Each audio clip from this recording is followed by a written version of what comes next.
Hola,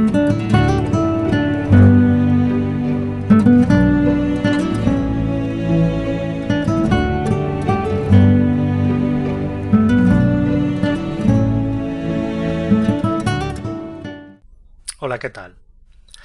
En este vídeo seguimos en la sección Estudios Espíritas y vamos a continuar con un tema que ya inicié en un vídeo anterior sobre el control universal de la doctrina espírita o de la filosofía espírita.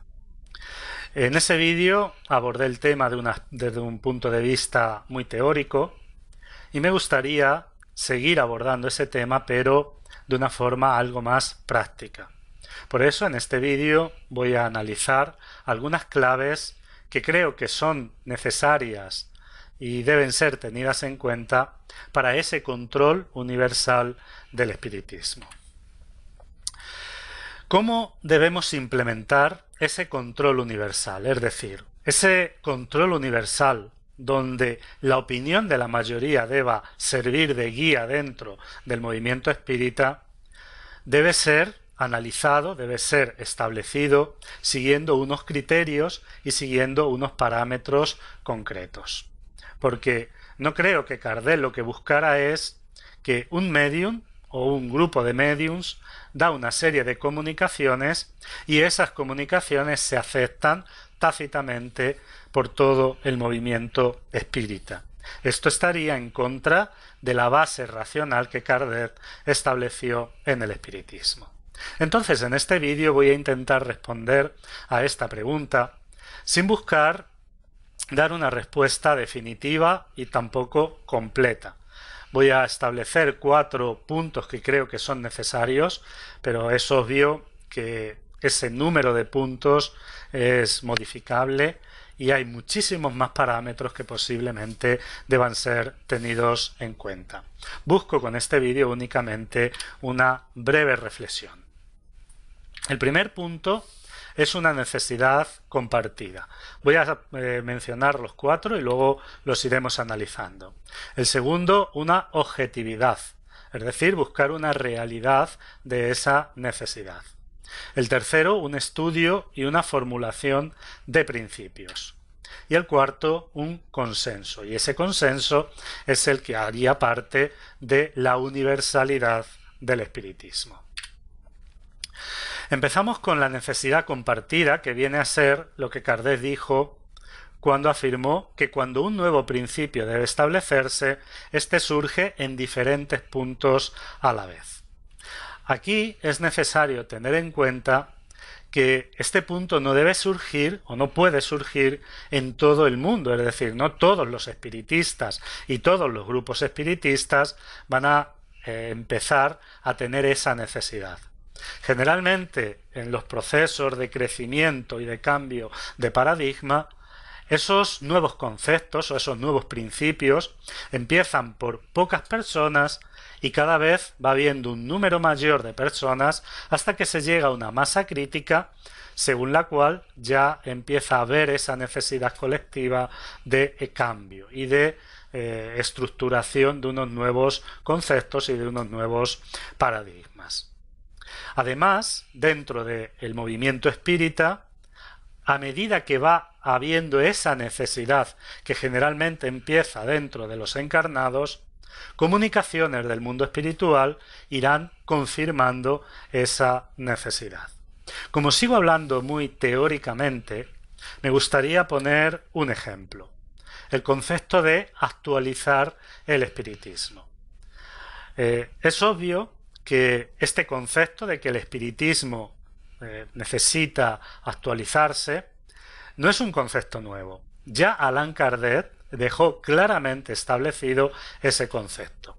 Pero bien es cierto que actualmente, por lo menos es la sensación que tengo, hay una mayor inquietud en torno a esta necesidad. Luego estamos llegando posiblemente a una masa crítica, a un momento en el que un grupo crítico, es decir, considerable, de espíritas empieza a considerar y a tener en cuenta la necesidad de actualizar el espiritismo. Que se haya llegado a ese momento, a esa masa crítica, implica que ¿Ya estamos dentro de la universalidad de este principio? Es obvio que no, porque hay que pasar por un proceso para llegar a que esta necesidad se torne universal. El segundo punto, desde mi punto de vista, es una objetividad. Analizar el tema de forma objetiva y sin ambigüedad. Porque cuando hacemos alusión a un nuevo principio de forma ambigua, es muy difícil que ese nuevo principio cale. Por lo tanto, es necesario establecer de forma objetiva cuáles son las bases para realizar ese estudio y ese análisis universal de ese nuevo principio. Es decir, debemos saber qué elementos deben ser tenidos en cuenta. Si tenemos en cuenta el ejemplo que hemos puesto, la necesidad de actualizar el espiritismo, hay una serie de cuestiones que deben ser enfocadas. La primera de ellas es si la obra de Allan Kardec debe incluirse en esa actualización. ¿Y qué elementos de la obra de Allan Kardec son pasibles de revisión? Yo, por ejemplo, pondría uno, el lenguaje. Allan Kardec escribe hace 160 años y escribe teniendo en cuenta el lenguaje propio de la época en la que vive. Lógicamente, a medida que la sociedad va creando nuevos conceptos y se van estableciendo nuevos paradigmas y nuevos enfoques de comprender la realidad, el lenguaje va cambiando y va adaptándose a la época en la que estamos viviendo. No es posible que el lenguaje de Kardec siga siendo un lenguaje válido para la época que tenemos actualmente. Entonces, dentro de la obra de Kardec, uno de los elementos que son pasibles de revisión, ojo, que yo no estoy diciendo que ahora haya que cambiar todo el lenguaje, estoy diciendo que es un elemento pasible de revisión, podría ser el lenguaje. Otro tema que debemos analizar es si existen puntos que son intocables. Y este es un tema muy delicado. Es un tema muy delicado porque cuando establecemos que hay puntos intocables, estamos acercándonos al concepto de dogma, al concepto de dogmatismo. El dogmatismo es esto. Hay puntos dentro de una ideología que son intocables, sobre los que no se puede realizar un análisis crítico. ¿Y es esto algo viable dentro de una filosofía racionalista? Yo creo que el problema es que no tenemos muy claro qué significa un análisis racional o una revisión de un punto. Una revisión o un análisis racional de un punto, de una idea, no implica descartar la idea. Por ejemplo, si nosotros hacemos un análisis racionalista de la existencia de Dios, que es quizás el punto básico, principal, fundamental del espiritismo, esto no significa que vamos a descartar la existencia de Dios. Porque hoy, con los elementos que tenemos dentro del ámbito científico, tenemos más posibilidades de afirmar la existencia de Dios que en la época de Allan Kardec.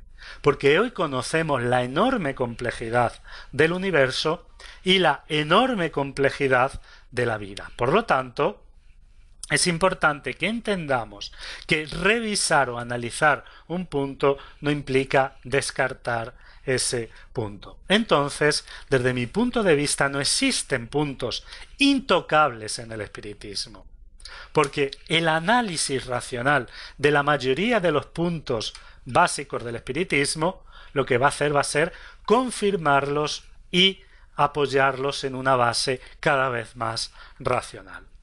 Otro tema que debemos tener es la creación de un equipo de estudio que valore los elementos a considerar. Porque muchas veces sentimos esa necesidad de reformulación de conceptos, pero es porque no hemos comprendido los conceptos que tenemos. Muchas veces es necesario estudiar, conocer y profundizar muy bien el espiritismo para ver esa necesidad, porque muchas veces esa necesidad de reformular ideas viene de que no hemos conocido y no comprendemos las ideas que realmente están establecidas en el espiritismo. Por lo tanto, esa revisión y esa actualización no puede hacerse a la ligera y tiene que ser un equipo multidisciplinar quien la lleve a cabo. Deben realizarse una formulación de razones viendo los pros y los contras, es decir, enfocando el tema desde diferentes puntos de vista. Y la elaboración de una síntesis o tesis con las bases a establecer para que quede claro. Porque si vamos con ambigüedad, si no tenemos claro qué es lo que hay que hacer, obviamente no se va a llegar nunca a un consenso. Si seguimos con el ejemplo de la actualización del espiritismo, una formulación clara de las razones por las que sería necesario actualizar el espiritismo y además qué elementos son pasibles de actualización. Y por último, llegar a un consenso. Ese consenso tiene que tener como base el estudio hecho anteriormente y debe estar sustentado en debates internos. Toda filosofía tiene que tener debates internos para llegar a consensos sobre la materia. Y dentro de este consenso es muy importante que todas las opiniones sean tenidas en cuenta. Reunirnos un grupo de personas que sabemos que pensamos igual para llegar a un consenso no es llegar a nada. Para llegar a un consenso universal tienen que estar sobre la mesa todas y cada una de las posibles opciones dentro de ese tema. Por lo tanto, es muy importante ese debate que para ser considerado, repito, universalista, debe tener en cuenta todas las opiniones. Es un poco lo que estoy diciendo, ¿no?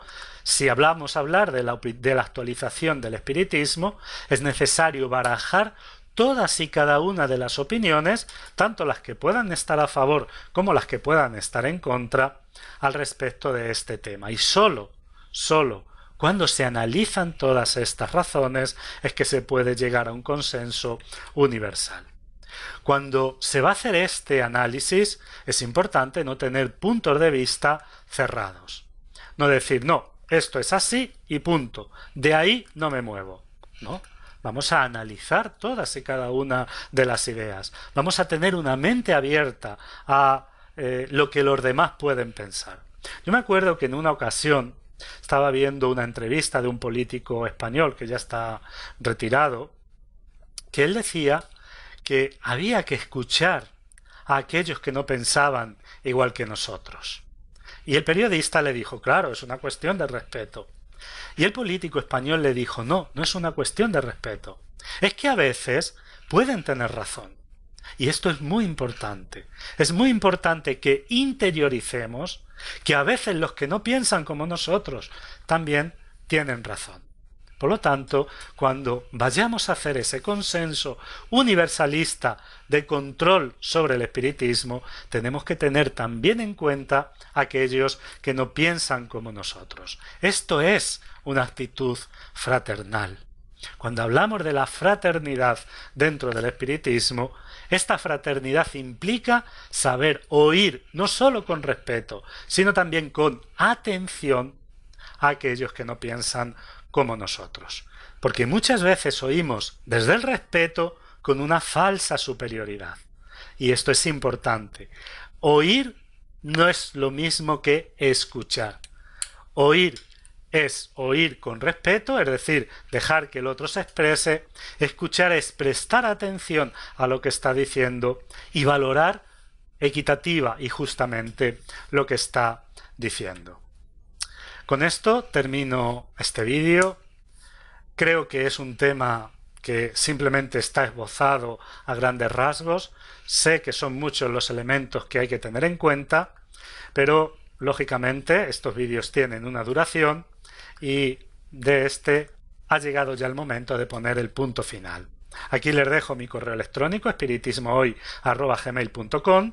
Debajo de esta forma voy a poner el logo del canal para aquellos que quieran suscribirse. Nos vemos en el siguiente vídeo y muchas gracias por seguirlos.